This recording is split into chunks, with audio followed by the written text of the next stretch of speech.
Hey guys, happy Thursday afternoon. How are you doing? I would love to know, how have you spent your day today? I have had quite a good day today. What did I do? It feels like 1,000 hours ago since I was last live doing the meditation this morning. Oh yeah, so we started the day with a lovely chakra balancing meditation, which I really enjoyed. Let me know if you did that. And then I did a live today. Actually, I just did a live today in UCT Invest Society. It's a society with UCT, our local university, that prepares young adults to kind of enter the workforce. So it teaches them soft skills and confidence and leadership and all of that. So I was meant to be doing a live event with them, doing a talk on confidence and how to be a confident woman. And then, of course, the event got cancelled because of lockdown. So they asked if I would come onto their Instagram and do a live talk today, which I just did. So that was lots of fun. It was so much fun, actually. There were like 50 people on the live, so it was so cool. So like I did the first bit where I just spoke about my own experience with confidence, and a bit about me. And then I offered a couple of tips, but I basically just answered people's questions, which was so cool because all the questions that got asked directly related to like the tips I wanted to give people. So it was just so nice to kind of feel like it had some dialogue there. So I can't wait till our group is super interactive like that, where I can do lives where it feels more like a dialogue. Yeah, so much fun. So yeah, it's on their Instagram for 24 hours if you want to go check that out. There's some really good info in there.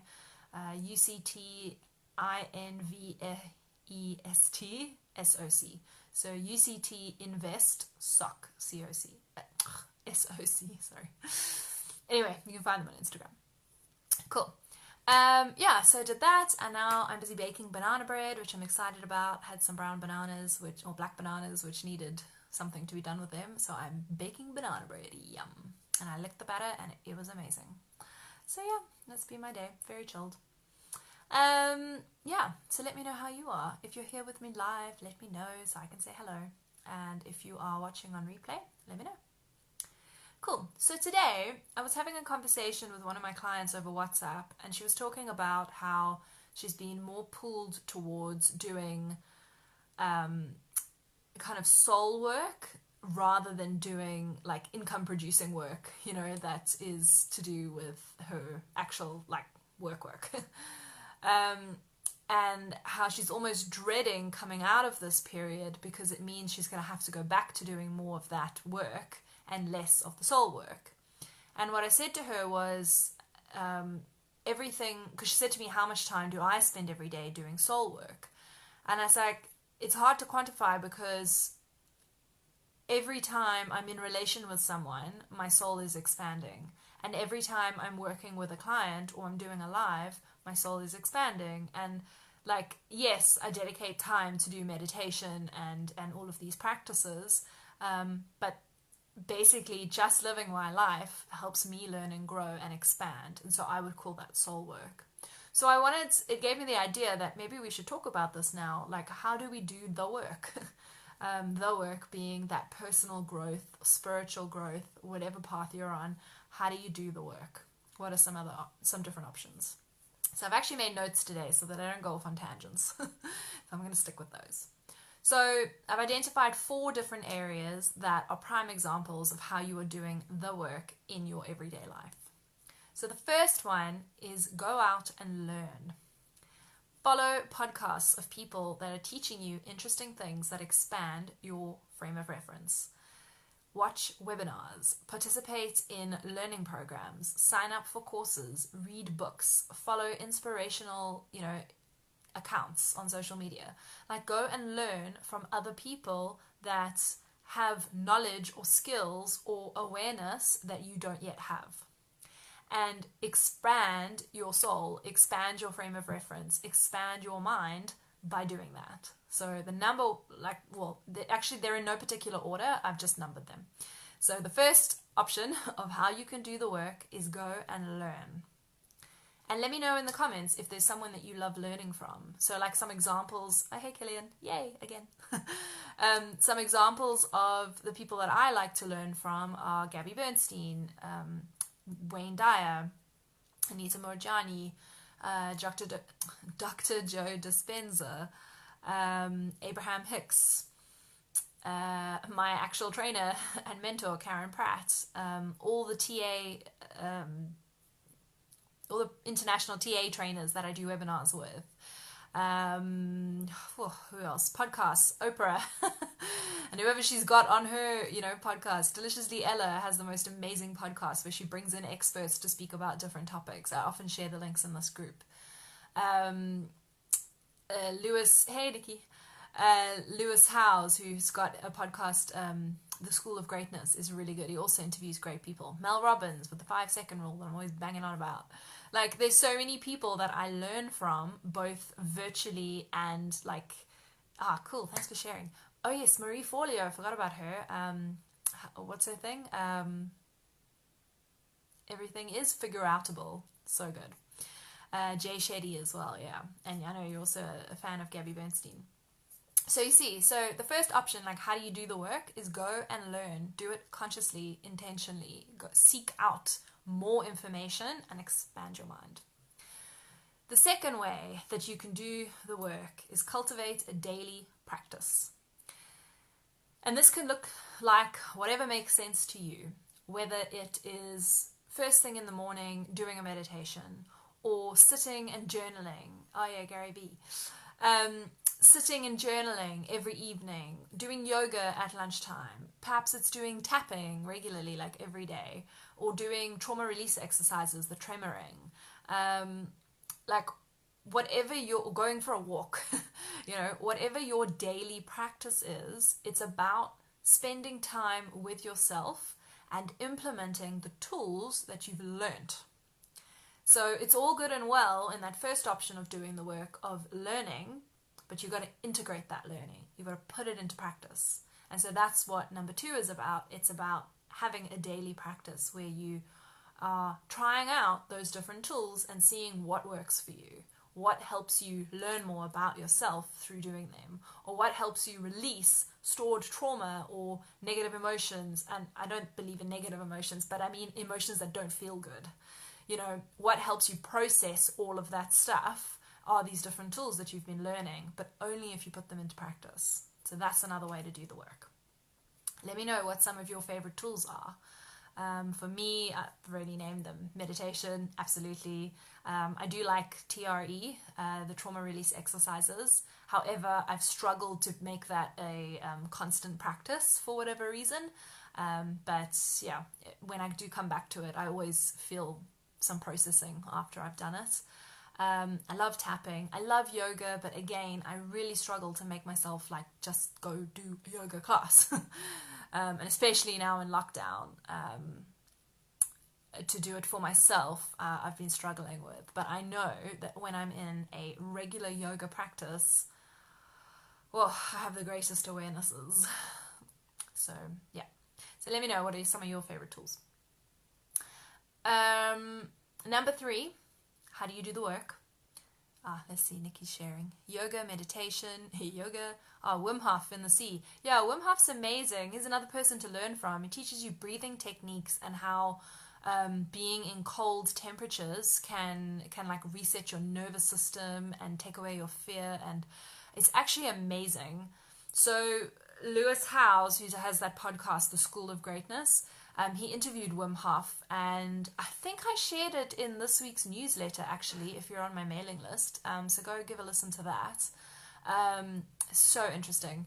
And also, if you've got Netflix, there's that Goop Lab series with Gwyneth Paltrow, and one of the episodes is her team go out to Wim Hof and do his retreat, and it's fascinating.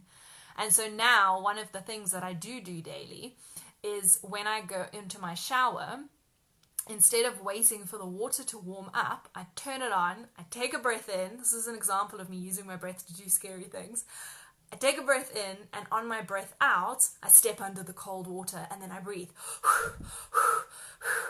Which I think is the technique that he teaches. I stand to be corrected. But I embrace the coldness. And that's something that he encourages people to do, to kind of take away your fear and work with your nervous system. Very interesting. Anyway, I digress. See, even with notes, I go off on tangents. I just can't help it. Number 3 way to do the work is in your relationships. Your relationships are your greatest teachers. The way that you show up with your parents, with your siblings, with your cousins, with your friends, with your colleagues, with your boss, with your clients, like with children, with adults, like all the different people that you are in relation with, they are teaching you something. So your job is to be aware of what comes up for you when you are in relation with someone, in relationship with someone. So notice what triggers you. Notice, like, what is going on? How does it make me feel? Pause. Disrupt the pattern, disrupt the moment, disrupt the momentum, and then choose a different response. So rather than doing what you would normally do and enter into those like same old arguments that we always have, become aware, become conscious, expand your mind, expand your soul. Like, figure out a different way to show up and see if that makes a difference. And this is the hardest thing to do, because our relationships can hurt us. As much as they can bring us joy, they can also bring us hurt. And I know, like, for some of you out there, there are some tricky relationships in your life. We all have that. But working with it and becoming aware and figuring out different ways to show up, that's what's going to teach you. That's doing the work. It's like putting into practice. Like I said before, you know, you can learn and you can learn and you can learn, but until you integrate and you put it into practice, very little transformation happens. Some, absolutely, not discounting, but the major transformation happens when you put that stuff into practice and when you start doing the things that you're learning. And when your real transformation happens is when you start being the things that you're learning. That difference between doing versus being. It's a bit like when I first became a coach. I learned how to coach, so I knew how to do coaching. But as the years went on and my consciousness expanded and I kept learning and I kept putting it into practice, I started to change and I became a coach. So now I live and breathe coaching. And like the other day I had a conversation with my sister. She phoned me to have a vent and she's like, do you mind if I just vent? I'm like, yeah, cool, go for it. I'm like, but wait, what do you want from me afterwards? Can I offer you advice, or must I just agree with you, or like, what do you want? And she said, no, just listen for now and then you'll know what to say. I'm like, okay, that's not clear guidelines, but all right, let's do it. So she had her vent. And then afterwards, I thought of something that I wanted to share with her. So I said, can I share this with you? And she was like, is it going to be Kirsty, my sister, or is it going to be Kirsty the coach? And I was like, you might hear it as Kirsty the coach, but it's one and the same. I am Kirsty the coach. It's who I am. It's not a role I play. So it's like this example of when the stuff that you learn, you start off by doing it and ultimately you become it. And that's doing the work. So in your relationships, it's a perfect practice ground for learning how to put down boundaries, learning how to honor yourself, learning how to become aware of your responses rather than just reacting from those default positions. Yeah, perfect like practice ground. Number 4, how do you do the work? You teach others. When you begin to embody the things that you are learning, you become a role model for other people, or you model to other people these different ways of being, and that teaches them. So when you learn to put down boundaries, you are teaching someone how to respect a boundary. You know, you can teach people through the work that you do. So like, that's what I do. I mean, every time I come on a live and I teach you something, it expands my consciousness. I benefit from that as much as you do. It's a co-creative thing. You can teach people in conversation. Like, the way that you approach conversations with people can show someone like empathy. If you demonstrate empathy to someone, they see that and they feel that and they're like, wow, that's what empathy looks like. You know, you model it to them. You can teach other people in what you post on social media. Be mindful of what you're sharing. I remember after I read, actually didn't read it, I listened to the audiobook, Dr. Wayne Dyer, Change Your Thoughts, Change Your Life, and it's based on the wisdom of the Tao. It's brilliant. Brilliant, like life-changing book. I want, after listening to that, it like, my whole philosophy on life just changed. And I didn't want to watch violent TV series anymore. And I didn't want to, I felt much gentler in my soul. I don't know how else to describe it. And I became very mindful of what I put out there on social media, because I was like, I want to teach people this way of being because it's benefited me so much. So I'm not going to put out stuff that contradicts that, if that makes sense. You teach people in how you comment on social media, you know? So like I've been saying, demonstrate the qualities that you want to possess or that you're learning about. If you're a parent or a teacher, and both of you guys who I can see are with me live, and I'm sure there's others out there, you guys work in schools with children. So, but for other people who are parents, you demonstrate to children, you literally teach them in everything that you do, and not just the words that you say, but the actions that you take. Children are sponges and they pick up everything. So what better way to do the work than to actually demonstrate it for other people? So I hope that makes sense. Let me know. Killian, that's a tough one. Family relationships are hard, especially when I feel like I'm not getting the response that I want. I know. And I had you in mind when I spoke about that, because I know it's something that you've mentioned. Yeah, family relationships are hard. They're really hard. There's so much history there, and it all builds on each other. And then it's like you might have like a feeling of one step forward, and then something will happen, and it just rubber bands you like boing, straight back into the past. And suddenly it's as if that one step forward just never happened. And you just have to keep persisting and keep trying different responses, different approaches until you see, you know, what changes. And I think ultimately, if nothing does change, there comes a point where you have to make a really tough decision of, is it worth putting all this energy into this relationship when I'm not feeling anything coming back at me? And it's tough, and I'm not saying you gotta cut people out of your life, definitely not saying that. But there comes a point where you need to know where your boundary lines are, what you're willing to be okay with, you know. Yeah, and you got to take it from there. So let me know what helps you guys do the work. So we've shared some people that you follow, some techniques that you use, relationships that are teaching you, and also like again, like with your family. Any relationship, rather than focus on what they're doing or not doing, keep coming back to yourself, because this is the best way to do the work. Keep coming back to yourself. What am I learning about myself by being in this relationship? Like, when I don't get what I want, how do I respond to that? What could I do differently? Or how could I set the conversation up differently and see if that has an effect? Like, it's like trying out all these different ways and seeing what works. But ultimately, it's about you and how you feel and what you're experiencing. So, like, we depend a lot on other people for our own emotional well-being, and that's normal. But if we could start doing that less and just enjoy people, but not depend on them, that might make a bit of a difference. I don't know. The word going through my head is radical acceptance. If we could practice radical acceptance of how people are, then I wonder if that might change a dynamic somewhat. Yeah, I know I've had difficult people in my life, and if I just radically accept, this is them, this is how they are. It doesn't mean I have to take abuse or anything like that. I've maintained my boundaries, but I radically accept this is how they are, and I'm going to stop expecting them to be who they aren't.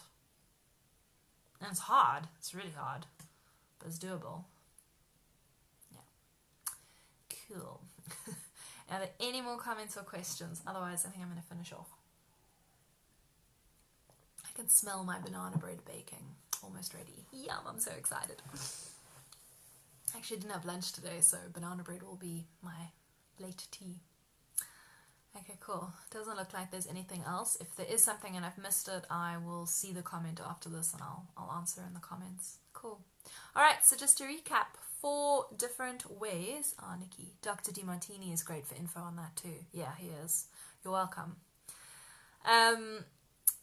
So 4 ways that you can do the work. 1 is start learning as much as you can. Expand your mind. Number 2, put into practice what you are learning. Begin to integrate it. Find a daily practice that allows you to play around and see what works. Number 3, become aware in your relationships. What is happening? What can you learn from the challenges? What can you integrate that feels really good? Relationships. And number 4, teach other people. Model to other people the stuff that you're learning. Spread the light, basically. Spread the love. And not everybody will pick up what you're putting out, and that's okay. But that doesn't mean you stop shining brightly. So, yeah, keep going. I hope this has been helpful. Sending you lots and lots of love, and I will chat to you. I'll do good night gratitude later. Otherwise, I will be on tomorrow. I'm not going to do 8:30 meditation tomorrow. I will be back at 9 o'clock because my morning commitment thing finished today. So let's go back to 9 o'clock because 8:30, it's not exactly early, but I think 9 works better for me. But if you guys prefer 8:30, let me know. I'm happy to be flexible. But yeah, tomorrow, 9 o'clock. Cool. Enjoy the rest of your Thursday, and I'm sending you love. Thanks, guys. Bye.